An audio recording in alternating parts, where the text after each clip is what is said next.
ಶ್ರೀ ಗಣಪತಿ ಶಾರದಾ ಗುರುಭ್ಯೋ ನಮಃ. ಯತ್ರ ಯೋಗೇಶ್ವರ ಕೃಷ್ಣೋ ಯತ್ರ ಪಾರ್ಥೋ ಧನುರ್ಧರಃ ತತ್ರ ಶ್ರೀ ವಿಜಯ ಭೂತಿರ್ಧ್ರುವಾನೀತಿರ್ಮತಿರ್ಮಮ.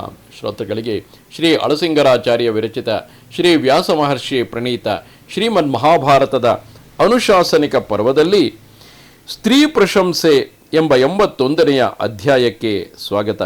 ಭೀಷ್ಮಾಚಾರ್ಯರು ಇದುವರೆಗೂ ಸ್ತ್ರೀಯರ ಕುರಿತಾಗಿ ಹಲವು ವಿಚಾರಗಳನ್ನು ಹೇಳಿದ ನಂತರ ಸ್ತ್ರೀಯರಿಗೆ ಕನ್ಯಾಶುಲ್ಕದ ವಿಚಾರದಲ್ಲಿ ಉಂಟಾಗುವಂತಹ ಅನ್ಯಾಯಗಳನ್ನು ವಿವರಿಸಿ ಹೇಳಿ, ಆ ಸಂದರ್ಭದಲ್ಲಿ ಪುತ್ರ ಪುತ್ರಿ ಇಬ್ಬರ ನಡುವೆ ಯಾವುದೇ ವ್ಯತ್ಯಾಸ ಇರುವುದಿಲ್ಲ ಎಂಬುದನ್ನು ಸ್ಪಷ್ಟವಾಗಿ ತಿಳಿಸಿದ ನಂತರ ಈ ಅಧ್ಯಾಯದಲ್ಲಿ ಸ್ತ್ರೀ ಪ್ರಶಂಸೆಯನ್ನು ಮಾಡುತ್ತಿದ್ದಾರೆ.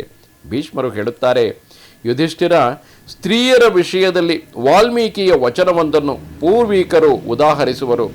ಯಾವಳ ಸ್ತ್ರೀ ಧನವನ್ನು ಬಂಧುಗಳು ತಮಗಾಗಿ ತೆಗೆಯುವುದಿಲ್ಲವೋ ಶುಲ್ಕವನ್ನು ತೆಗೆದರೂ ಅವಳ ವಿವಾಹವು ವಿಕ್ರಯವೆನಿಸುವುದಿಲ್ಲ.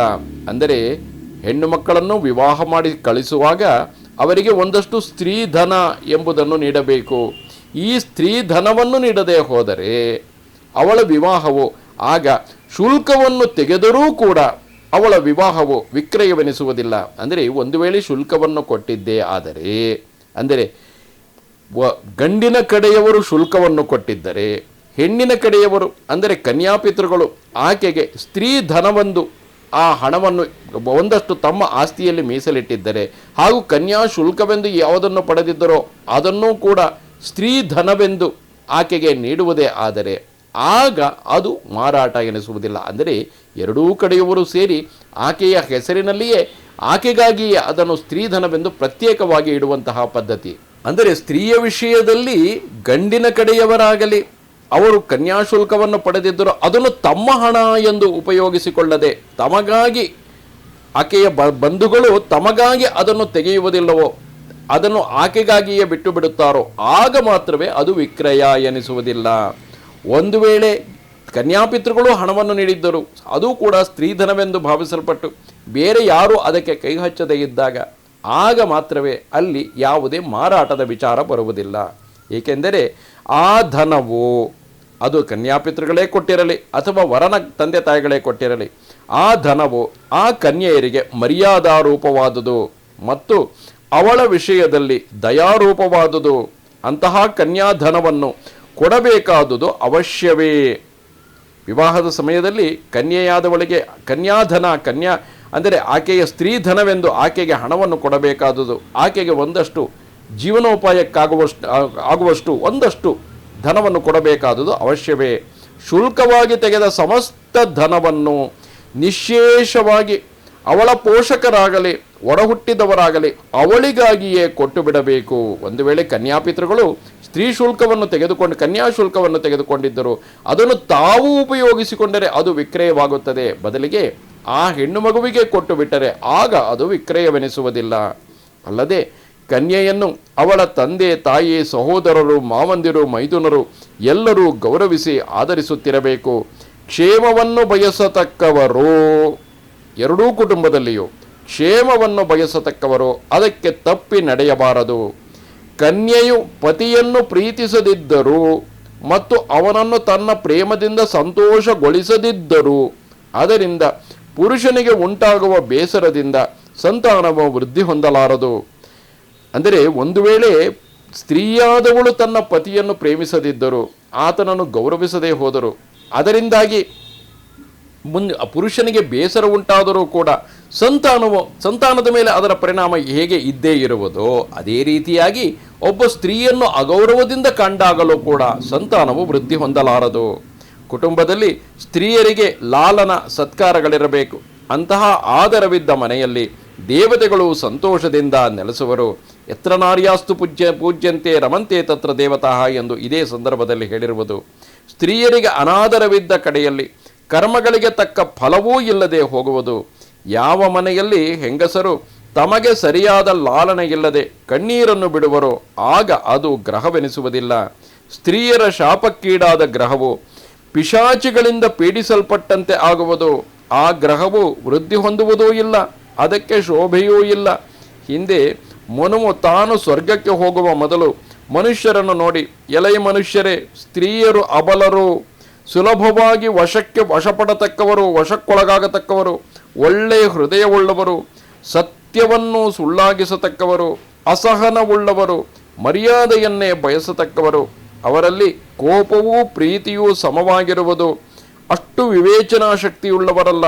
ಆದುದರಿಂದ ಅವರನ್ನು, ಸ್ತ್ರೀಯರನ್ನು ಗೌರವದಿಂದಲೇ ನಡೆಸಿಕೊಂಡು ಹೋಗಬೇಕು. ಅವರನ್ನು ಪರಿಭವಗೊಳಿಸಬೇಡಿರಿ. ಸ್ತ್ರೀಯರೇ ಧರ್ಮಕ್ಕೆ ಮೂಲವು. ನಿಮ್ಮ ಕಾಮಭೋಗಗಳು, ನಿಮ್ಮ ಪರಿಚರ್ಯೆಯು, ನಿಮ್ಮ ಪುರಸ್ಕಾರವು ಅವರಿಂದಲೇ ನಿಮಗೆ ಲಭಿಸಬೇಕು. ಸಂತತಿಯನ್ನು ಪಡೆಯುವುದು, ಪಡೆದ ಸಂತಾನವನ್ನು ರಕ್ಷಿಸುವುದು, ಲೋಕಯಾತ್ರೆಯಲ್ಲಿ ನಿಮ್ಮನ್ನು ಸಂತೋಷಗೊಳಿಸುವುದು, ಇವೆಲ್ಲವೂ ಅವರ ಕೈಯಲ್ಲಿರುವುದು. ಅವರನ್ನು ಆಧರಿಸುವುದರಿಂದ ನಿಮಗೆ ಸರ್ವ ಕಾರ್ಯಗಳು ಸಿದ್ಧಿಸುವವು ಎಂದು ಹೇಳಿ ಮನುವು ಸ್ತ್ರೀಯರನ್ನು ಪುರುಷರ ವಶಕ್ಕೆ ಒಪ್ಪಿಸಿದನು. ವಿದೇಹರಾಜನ ಮಗಳಾದ ಸೀತೆಯೂ ಕೂಡ ಸ್ತ್ರೀಯರ ವಿಷಯದಲ್ಲಿ ಹೇಳಿದ ಒಂದು ಗಾದೆಯುಂಟು. ಏನೆಂದರೆ, ಸ್ತ್ರೀಯರಿಗೆ ನಡೆಸಬೇಕಾದ ಯಜ್ಞವಿಲ್ಲ, ಅವರು ಮಾಡಬೇಕಾದ ಶ್ರಾದ್ದವಿಲ್ಲ, ಅವರಿಗೆ ಉಪವಾಸವೂ ಇಲ್ಲ. ಪತಿ ಶುಶ್ರೂಷೆಯೊಂದೇ ಅವರಿಗೆ ಎಲ್ಲ ಧರ್ಮಗಳು, ಅದರಿಂದಲೇ ಅವಳು ಸ್ವರ್ಗವನ್ನು ಜಯಿಸುವಳು. ಎಷ್ಟೋ ಮಂದಿ ಹೆಂಗಸರು ಯಜ್ಞಯಾಗಾದಿಗಳನ್ನು ಮಾಡುವುದು ತಪ್ಪು, ಅವರು ಪಿತೃಕರ್ಮಗಳನ್ನು ಮಾಡುವಂತಿಲ್ಲ, ಇದೆಲ್ಲ ಶಾಸ್ತ್ರಗಳಲ್ಲೇ ವಿಧಿಸಲಾಗಿದೆ ಎನ್ನುತ್ತಾರೆ. ಇಲ್ಲಿ ಸೀತೆಯ ಮಾತುಗಳನ್ನು ಗಮನಿಸಬೇಕು. ಇಲ್ಲಿ ನಿಷೇಧವನ್ನು ಹೇಳಿಲ್ಲ, ಮಾಡಬಾರದು ಎಂದು ಹೇಳಿಲ್ಲ. ಬದಲಿಗೆ ಪೈತೃಕ ಕರ್ಮ ಮಾಡಬೇಕಾದ ಅವಶ್ಯಕತೆ ಇಲ್ಲ, ಯಜ್ಞಯಾಗಾದಿಗಳನ್ನು ಮಾಡಬೇಕಾದ ಅವಶ್ಯಕತೆ ಇಲ್ಲ. ಪತಿ ಶುಶ್ರೂಷೆ ಎಂದರೆ ಗಂಡ ಮಲಗಿದಾಗ ಕಾಲೊತ್ತಬೇಕು ಎಂದಲ್ಲ, ಬದಲಿಗೆ ತನ್ನ ಸಂತಾನ, ಸ್ತ್ರೀಯರಲ್ಲಿ ಮಮಕಾರ ಎಂಬುದು ಸಹಜವಾಗಿಯೇ ಇರುವಂತಹುದು. ತನ್ನ ಗಂಡ, ತನ್ನ ಮನೆ, ತನ್ನ ಮಕ್ಕಳು ಇವರನ್ನು ನೋಡಿಕೊಳ್ಳುವುದು ಅವರಲ್ಲಿ ಅತ್ಯಂತ ಸಹಜವಾಗಿರುವುದು. ಆ ಸಹಜ ಸ್ವಭಾವವನ್ನು ಅವರು ವೃದ್ಧಿಪಡಿಸಿಕೊಳ್ಳುತ್ತಲೇ ಹೋಗಿ ತನ್ನ ಮನೆ, ಮಕ್ಕಳು ಇವರಿಗೆ ತನ್ನೆಲ್ಲ ಜೀವನವನ್ನು ಮುಡುಪಾಗಿಡುವುದರಿಂದಲೇ, ಅಷ್ಟರಿಂದಲೇ ಆಕೆ ಸ್ವರ್ಗವನ್ನು ಪಡೆಯುತ್ತಾಳೆ. ಆಕೆಗೆ ವಿಶೇಷವಾಗಿ ಏನನ್ನು ಮಾಡಬೇಕಾದ ಅವಶ್ಯಕತೆ ಇಲ್ಲ. ಆದರೆ ಪುರುಷನಾದರೂ ಅಹಂಕಾರದಿಂದ, ನಾನು ಎಂಬ ಭಾವದಿಂದಲೇ ಮೆರೆಯುವುದರಿಂದ ಆ ನಾನು ಎಂಬ ಭಾವದಿಂದ ಹೊರಬರುವುದು ಅವಶ್ಯಕವಾಗುತ್ತದೆ. ಆ ಕಾರಣಕ್ಕಾಗಿ ಪಿತೃಕರ್ಮಗಳನ್ನು, ಯಜ್ಞಯಾಗಾದಿಗಳನ್ನು, ಪೂಜೆ, ಸಾಧನೆ ಇವೆಲ್ಲವನ್ನು ಪುರುಷರಿಗೆ ಮಾತ್ರವೇ ಹೇಳಿದ್ದಾರೆ ಹೊರತು ಸ್ತ್ರೀಯರಿಗೆ ಅದರ ಅವಶ್ಯಕತೆ ಇಲ್ಲ. ಸ್ತ್ರೀಯಾದವಳು ತನಗಿಂತ ನಾನು ಎನ್ನುವುದಕ್ಕಿಂತ ಹೆಚ್ಚಾಗಿ ನನ್ನ ಮನೆ, ನನ್ನ ಮಕ್ಕಳು, ನನ್ನ ಗಂಡ, ನನ್ನ ಕುಟುಂಬದವರು, ಪರಿವಾರದವರು ಎಂದು ಇವರೆಲ್ಲರ ಯೋಗಕ್ಷೇಮವನ್ನು ನೋಡಿಕೊಳ್ಳುತ್ತಲೇ ಅತ್ಯಂತ ಆಳವಾಗಿ ಅದರಲ್ಲಿ ಮುಳುಗಿಕೊಂಡಿದ್ದಾಗಲೇ ಒಂದು ಹಂತದಲ್ಲಿ ತಾನಾಗಿಯೇ ಅದರಿಂದ ಹೊರಬಂದು ಮೋಕ್ಷದ ಕಡೆಗೆ ತಿರುಗುವ ಅವಕಾಶವಿರುತ್ತದೆ. ಆದ್ದರಿಂದ ಸ್ತ್ರೀಯರಿಗೆ ವಿಶೇಷವಾದ ಸಾಧನದ ಅವಶ್ಯಕತೆ ಇಲ್ಲ. ಭಗವಂತ ಸಹಜವಾಗಿಯೇ ಅವರಲ್ಲಿ ಕೊಟ್ಟಿರುವಂತಹ ಮಮಕಾರವೇ ಸಾಕು ಅವರನ್ನು ಆ ಮೋಕ್ಷ ಸಾಧನೆಯ ಮಾರ್ಗಕ್ಕೆ ಕರೆದುಕೊಂಡು ಹೋಗುತ್ತದೆ. ಆದ್ದರಿಂದ ಪತಿ ಶುಶ್ರೂಷೆಯೊಂದೇ ಎಂದರೆ ವಿಶೇಷವಾಗಿ ಗಮನಿಸಬೇಕು, ತನ್ನ ಸಂಸಾರವನ್ನು ನೋಡಿಕೊಳ್ಳುವುದೊಂದೇ. ಯಾಕೆ ಆ ಸ್ತ್ರೀಯರಿಗೆ ಎಲ್ಲ ಧರ್ಮಗಳು, ಅದರಿಂದಲೇ ಅವಳು ಸ್ವರ್ಗವನ್ನು ಜಯಿಸುವಳು. ಅವಳಿಗೆ ತನ್ನನ್ನು ರಕ್ಷಿಸಿಕೊಳ್ಳುವ ಭಾರವೂ ಇಲ್ಲ, ಆ ಜವಾಬ್ದಾರಿಯೂ ಕೂಡ. ಇಲ್ಲಿ ಎಷ್ಟೋ ಸಾರಿ ಧರ್ಮವನ್ನು, ಶಾಸ್ತ್ರಗಳನ್ನು ಓದಿದವರು ಸ್ತ್ರೀ ಬಾಲ್ಯದಲ್ಲಿ ತಂದೆಗೆ ಅಧೀನ, ದೊಡ್ಡವಳಾದ ಮೇಲೆ ಗಂಡನ ಅಧೀನ, ವಯಸ್ಸಾದ ಮೇಲೆ ಮಕ್ಕಳ ಅಧೀನ ಎಂಬ ಪದವನ್ನು ಬಳಸ್ತಾರೆ. ಆದರೆ ಗಮನಿಸಬೇಕು, ಸ್ತ್ರೀ ತನ್ನನ್ನು ತಾನು ರಕ್ಷಿಸಿಕೊಳ್ಳಬೇಕಾದ ಅವಶ್ಯಕತೆಯೂ ಇಲ್ಲ. ಬಾಲ್ಯದಲ್ಲಿ ತಂದೆಯಾದವನು ಅವಳನ್ನು ರಕ್ಷಿಸಬೇಕು, ಅದು ಅವನ ಕರ್ತವ್ಯ. ವಿವಾಹದ ನಂತರ ಗಂಡನಾದವನು ಅವಳನ್ನು ರಕ್ಷಿಸಬೇಕು, ಅವಳಿಗೆ ಉಂಟಾಗುವ ಎಲ್ಲ ಪಾತಕಗಳಿಂದಲೂ ಕೂಡ ಅವಳನ್ನು ರಕ್ಷಿಸಬೇಕು. ಆಕೆ ಕಾಮಾತುರಳಾಗಿ ಪರಪುರುಷರೆಡೆಗೆ ಆಕರ್ಷಿತಳಾಗದಂತೆ ಆಕೆಯನ್ನು ಎಲ್ಲ ರೀತಿಯಲ್ಲೂ ಸಂತೋಷದಿಂದ ಇಟ್ಟುಕೊಂಡು ಆಕೆಯ ಕಾಮನೆಗಳನ್ನು ತೃಪ್ತಿಗೊಳಿಸುವುದು ಪುರುಷನ ಕರ್ತವ್ಯವೇ ಹೊರತು ಸ್ತ್ರೀಯರಿಗೆ ಅದು ಸಹಜವಾಗಿಯೇ, ಜೈವಿಕವಾಗಿಯೂ ಬ್ರಹ್ಮದತ್ತವಾಗಿಯೇ ಬಂದಿರುವಂತಹದು. ಆದ್ದರಿಂದ ಅವರನ್ನು ರಕ್ಷಣೆ ಮಾಡುವ ಭಾರವೂ ಕೂಡ ಅದೇ ರೀತಿ ವೃದ್ಧಾಪ್ಯದಲ್ಲಿ ಮಕ್ಕಳು ಕೂಡ, ಮಕ್ಕಳಿಗೆ ಅದು ಕರ್ತವ್ಯವಾಗುತ್ತದೆ ತಮ್ಮ ತಾಯಿಯನ್ನು ರಕ್ಷಣೆ ಮಾಡುವುದು.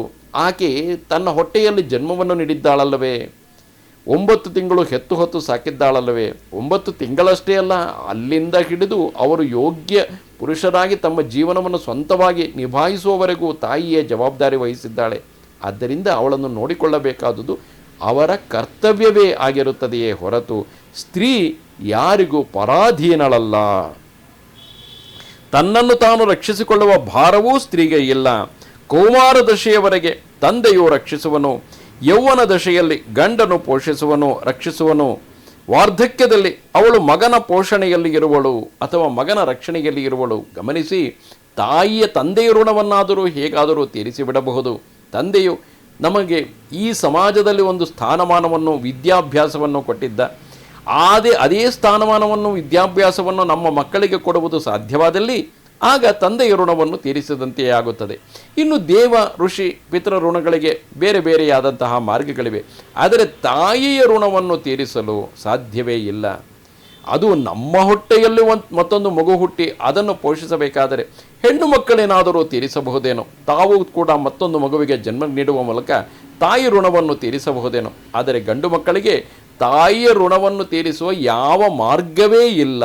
ಆ ಕಾರಣದಿಂದಾಗಿ ವೃದ್ಧಾಪ್ಯದಲ್ಲಿ ತಾಯಿಯನ್ನು ಪೋಷಿಸುವುದೇ ಇದ್ದ ಮಟ್ಟಿಗೆ, ಸ್ವಲ್ಪ ಮಟ್ಟಿಗೆ ಆಕೆ ಮಾಡಿದಂತಹ ಉಪಕಾರಕ್ಕೆ ಪ್ರತ್ಯುಪಕಾರದಂತೆ ಭಾವಿಸಲಾಗುವುದು. ಆ ಕಾರಣದಿಂದಾಗಿ ವಾರ್ಧಕ್ಯದಲ್ಲಿ ಅವಳು ಮಗನ ಪೋಷಣೆಯಲ್ಲಿ ಇರುವಳು. ಇದರಿಂದ ಸ್ತ್ರೀಯರಿಗೆ ಸ್ವಾತಂತ್ರ್ಯವೆಂಬುದೇ ಇಲ್ಲ ಎಂಬುದು ಆ ಸೀತೆಯ ವಾಕ್ಯವು. ಸ್ತ್ರೀಯರು ಸ್ವತಂತ್ರರಾಗಿದ್ದಾರೆ ಎಂಬುದೇ ಇಲ್ಲ. ಆ ಸ್ವಾತಂತ್ರ್ಯವು ನೀಡದೇ ಇರುವುದಕ್ಕೆ ಕಾರಣ ನಾಜೂಕಾಗಿರುವಂತಹ ಅವಳ ದೇಹ. ಆಕೆ ಅವಲೆ ಎಂದಲ್ಲ, ಆಕೆಯಲ್ಲಿ ಶಕ್ತಿ ಇಲ್ಲ ಎಂದಲ್ಲ, ಆಕೆ ಒಂದು ಮಗುವಿಗೆ ಜನ್ಮ ಕೊಡಬೇಕಾಗಿರುವುದರಿಂದ ಹಾಗೂ ಆ ನಾಜೂಕಾಗಿರುವ ಮಗುವಿನ ಲಾಲನೆ, ಪಾಲನೆ, ಪೋಷಣೆಯಲ್ಲಿ ತೊಡಗಬೇಕಾಗಿರುವುದರಿಂದ ಅದಕ್ಕೆ ತಕ್ಕಂತೆ ಬ್ರಹ್ಮ ಆಕೆಯ ದೇಹವನ್ನು ನಾಜೂಕಾಗಿ ಸೃಷ್ಟಿ ಮಾಡಿದ್ದಾನೆ. ಇದರ ಅರಿವಿದ್ದು ತಮ್ಮ ಕುಟುಂಬದ ಭಾರವನ್ನು ಹೊರುವಂತಹ ವ್ಯಕ್ತಿಗಳು ಹಾಗೂ ಸಮಾಜದ ಭಾರವನ್ನು ಹೊರುವವರು ಎಲ್ಲರೂ ಕೂಡ ಸ್ತ್ರೀಯರನ್ನು ಬಹಳ ಎಚ್ಚರಿಕೆಯಿಂದ ಪೋಷಿಸಬೇಕು ಎಂಬುದು ಈ ಮಾತಿನ ಹಿಂದಿನ ಅರ್ಥ. ಓ ಯುಧಿಷ್ಠಿರ, ಸ್ತ್ರೀಯರು ಹೆಂಗಸರೆಂದು ಕರೆಯಲ್ಪಡುವ ಲಕ್ಷ್ಮೀದೇವಿಯರೆಂದೇ ತಿಳಿ. ಆಕೆ ಲಕ್ಷ್ಮೀ ಸ್ವರೂಪಗಳು, ಶ್ರೇಯಃಕಾಮಿಗಳು. ಅವರನ್ನು ಸತ್ಕರಿಸಬೇಕು. ಪುರುಷನಿಂದ ಲಾಲಿಸಲ್ಪಟ್ಟು ಅವನಿಂದ ಇಷ್ಟವಾದ ವಸ್ತುಗಳನ್ನು ಕೊಟ್ಟು ಆದರಿಸಲ್ಪಡುವ ಹೆಂಗಸು ಮನೆಗೆ ಭಾಗ್ಯಲಕ್ಷ್ಮಿಯೇ ಆಗುವಳು. ಇದು ಶ್ರೀಮನ್ ಮಹಾಭಾರತದ ಅನುಶಾಸನಿಕ ಪರ್ವದ 81ನೆಯ ಅಧ್ಯಾಯ. ನಮಸ್ತೆ ಶಾರದೆ ದೇವಿ ಕಾಶ್ಮೀರ ಪುರವಾಸಿನಿ ತ್ವಾಮಹಂ ಪ್ರಾರ್ಥಯೇ ನಿತ್ಯಂ ವಿದ್ಯಾದಾನಂಚ ದೇಹಿಮೆ. ನಮಸ್ಕಾರ.